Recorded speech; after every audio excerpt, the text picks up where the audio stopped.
Salut à tous, c'est Pang de la chaîne, bienvenue sur cette vidéo qui aujourd'hui va parler de l'hypnose dans le monde anglo-saxon, comment ça évolue et notamment cette notion qui pour moi pose problème, c'est que notre discipline, donc l'hypnothérapie, est en train un petit peu de mourir. Mourir dans le sens où l'hypnose devient de moins en moins une discipline à part entière, avec tout un travail psychothérapeutique, avec tout un travail exploitant la transe pour permettre d'avoir un nouveau type de réponse, pour avoir peut-être une possibilité de d'apaiser, calmer, recadrer un ensemble d'éléments dans un cadre d'accompagnement psycho. Aux États-Unis, qui reste actuellement le pays au monde où l'hypnose est peut-être le plus développé et néanmoins vit une espèce de baisse assez flagrante de la discipline pour différentes raisons. On s'aperçoit donc que là-bas, il y a beaucoup d'exploitation de l'hypnose dans un cadre qui fait que l'hypnose n'est plus une discipline mais juste un outil. En somme, on pourrait retrouver la même problématique qu'on a avec l'hypnose médicale. Problématique étant entre guillemets, l'hypnose médicale étant top dans son exploitation. Néanmoins, on n'utilise pas l'ensemble des logiques et du système qu'est l'hypnose en hypnose médicale. On est sur de l'opératoire, on est sur une toute petite partie de l'hypnose qui est en général gestion de l'anxiété et du stress et gestion de la douleur, peut-être pendant opération, puis post-opératoire. Éventuellement, il va y avoir un travail sur les phobies si les opérateurs sont formés et surtout s'ils ont le temps, et on sait que dans l'hypnose médicale, malheureusement, ils n'ont pas le temps. Donc ils font vraiment très très peu de choses avec l'hypnose, très peu de choses étant hyper relatif, sachant que réussir une hypnoanalgésie, une hypnoanesthésie ou permettre à des personnes de ne pas souffrir, ce n'est pas anodin. D'ailleurs, ce qui est intéressant, on me disait, c'était Microbe qui me disait encore il y a 2-3 jours qu'elle était étonnée parce que maintenant il y a plein de DU d'hypnose un peu partout et je lui dis c'est dommage, ça a été fait un peu tard. Pourquoi un peu tard? Parce que on est dans un grand ralentissement de l'hypnose. Comme je vous le dis régulièrement, je vais sur les salons, en tout cas je fais une fois par an le salon du bien-être, ça me permet d'avoir un peu un écho de ce qui se fait autour de l'hypnose et surtout comment les gens perçoivent l'hypnose et ce qu'ils attendent de l'hypnose. Or aujourd'hui, 80% des personnes qui venaient discuter avec moi quand ils étaient intéressés par l'hypnose me disaient oui, moi ce qui m'intéresse c'est l'hypnose régressive. Et c'est pas l'hypnose régressive à la cause, c'est l'hypnose régressive en vie antérieure. Donc la plupart du temps c'est plutôt une hypnose qui se voudrait ésotérique plutôt qu'une hypnose qui se voudrait thérapeutique, même si, bien sûr, on peut exploiter complètement tout le travail symbolique, parce que pour moi ça reste une hypnose symbolique, pour permettre à des personnes d'aller mieux dans leurs problématiques du quotidien. Mais on est moins dans l'aspect hypnothérapie / psychothérapie de l'hypnose à ce moment-là. Donc déjà, on se rend compte que c'est plus une demande des personnes, que d'autre part, si on reprend le principe du DU, il y a une complexité. Là aussi, le salon m'a permis de rencontrer beaucoup d'infirmiers, d'infirmières et du staff médical qui me disaient on est formé mais on nous laisse pas le temps. On est formé mais personne, même dans notre service, n'est intéressé par ça. On a eu des autorisations mais limite, les N+1 ou N+2 qui ont accordé ça, ils disent oui c'est bien ton truc mais on n'a pas le temps de le faire, on veut pas le faire. Et donc il n'y a pas de développement, il n'y a pas de travail régulier. Or l'hypnose comme toute discipline a besoin même si c'est que sur quelques techniques, d'être répété pour les maîtriser tout simplement. Donc pour revenir sur cette notion aux États-Unis, ce qui est en train de se passer, c'est que là aussi sur les conventions, sur les rencontres, il y a beaucoup moins de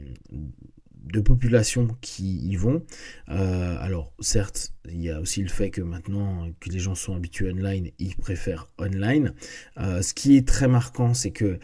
on a l'impression que la plupart des hypnos qui avaient un nom, attention, un nom, ça ne veut pas dire des hypnos qui sont particulièrement compétents ou qui ont révolutionné l'hypnose, s'orientent sur une chose qui est beaucoup le marketing de l'hypnose. Comment vendre tes cours d'hypnose, comment faire des séances online, comment faire de la publicité, comment... Et ça, il y en a plein aux US. Bon, en France peut-être un peu moins, mais ça reviendra un moment ou un autre. Et du coup, la finalité de ce que je veux orienter, c'est qu'il y a une diminution de l'hypnothérapie aux US, il y a moins d'intérêt pour, il y a en plus le monde médical US, tout ce qui est le monde de la pharmacie, de la vente de médicaments, etc., qui fait un gros lobby contre l'hypnose, ou en tout cas pour bloquer les études autour de l'hypnose et le développement potentiel de l'hypnose. Bon, parce que entre faire payer, pensez bien à ça, beaucoup de dollars pour un ensemble d'éléments, que ce soit bien sûr les médicaments et peut-être même tout ce qui est la consultation, le temps resté à l'hôpital ou à l'endroit où on doit aller, et dire oui, bah peut-être que ça, dans un premier temps, vous pourriez le gérer avec de l'auto-hypnose, par exemple gestion du stress, bah il y a une perte monétaire potentielle. N'oubliez pas, hein, le nerf de la guerre reste quand même beaucoup l'argent. Deuxième chose donc, c'est que l'hypnose en tant que telle devient plus juste un outil plutôt qu'une discipline, et on va le retrouver particulièrement associé à la TCC. Pour ceux qui ont déjà suivi différentes vidéos où je parle des TCC, je disais depuis des années que la nouvelle génération utilise beaucoup l'hypnose. Ils n'appellent pas ça l'hypnose à ce moment-là, mais dans le cadre de la thérapie comportementale cognitive. Et deuxième chose, ils font beaucoup aussi d'associations avec du mindfulness. Donc ça va être les deux grands éléments, à savoir qu'il y a eu énormément d'impact de la TCC. Ça reste le système psychothérapeutique qui a le plus de papiers scientifiques dessus, donc c'est quelque chose qui est validé. Or, aux US comme en France, et c'est tant mieux, on tente maintenant d'avoir une espèce de scientifique, science approved, approuvé par la science à un moment donné, et la TCC comme le mindfulness, avec le lobby très fort qu'il y a aux États-Unis pour en faire partout. Et là je vous donne en référence ma vidéo où je disais attention, il y a des zones d'ombre dans l'utilisation du mindfulness et de la méditation. On voit à quel point ça s'est instauré dans des écoles, parfois dans des entreprises, etc. etc. Donc il y a énormément d'exploitation, ou en tout cas d'utilisation en tant qu'outil de l'hypnose dans ces disciplines. Ce qui fait que, au fur et à mesure, si on va parler hypnose et mindfulness ou technique d'hypnose dans la TCC, ou réexploiter au travers d'une logique TCC l'hypnose, va y avoir au fur et à mesure une diminution de ce qu'est l'hypnothérapie, de toutes ces facettes en tant que telles, et du coup on va complètement perdre ce qui aussi fait partie de notre routine. Je sais que déjà en France, énormément de personnes me disent non mais moi l'hypnose je l'utilise que pour certains cas où je l'utilise en complément de mon EMDR, de ma psychothérapie, de mon EFT, de mon Reiki, et il y a tout l'aspect hypnothérapie, comme la thérapie des parties, comme le travail sur les régressions à la cause, dans le travail des recadrages divers, dans le travail spécifique de suggestion dans certains cas, qui du coup vont être beaucoup moins utilisés parce que ça fait partie d'un travail qui est à part de l'hypnose, qui est vraiment l'élément global pour une psychothérapie où on exploite, et le cœur ça reste ça, la transe. Le problème c'est que quand on commence à l'associer avec du mindfulness ou avec de la TCC, ils vont moins parler de transe, ils vont moins exploiter la transe en tant que telle. Ils vont parfois utiliser une partie de la transe ou des transes légères ou certains aspects sans en fait aller au cœur de ce qu'est l'hypnose, parce que c'est pas le cœur eux de leur discipline, c'est juste tiens ça c'est intéressant, on le prend, ce que nous aussi on fait, hein, on a une discipline qui est hybride, on prend des autres disciplines et on l'inclut dans la nôtre, et du coup ça va à mon avis dans les décennies à venir vraiment desservir l'hypnose, parce que il y aura de moins en moins d'intérêt, et on risque de perdre beaucoup de compétences et de personnes compétentes qui étaient plutôt des praticiens d'hypnothérapie. Il y aura, je pense, les outils par contre de l'hypnose qui peut-être vont s'affiner, parce que utilisés par plus de personnes dans différentes disciplines, et du coup on va peut-être trouver d'autres choses, toujours en plus avec ces recherches qu'il va y avoir autour de l'hypnose, et il y en a beaucoup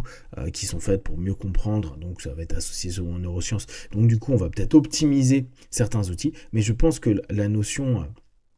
complète exploité dans un principe d'accompagnement psychologique va être de moins en moins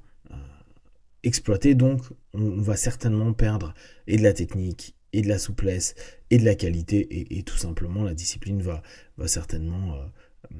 se réduire en termes de qualité, et on va certainement, nous pas directement, mais les futures générations vont certainement ne l'utiliser que très très partiellement, en souhaitant que ce qui est gardé quand même soit le travail sur la transe, la qualité de la transe, et tout le boulot conscient-subconscient, vraiment de la spécificité hypnotique. Si vous avez des questions et des remarques sur le sujet, partagez sur Facebook, YouTube, j'y répondrai plus rapidement possible. Comme d'habitude, de tout ce que je propose, ne prenez que ce qui est bon et juste pour vous, testez, observez, analysez et concluez. Be one, ciao.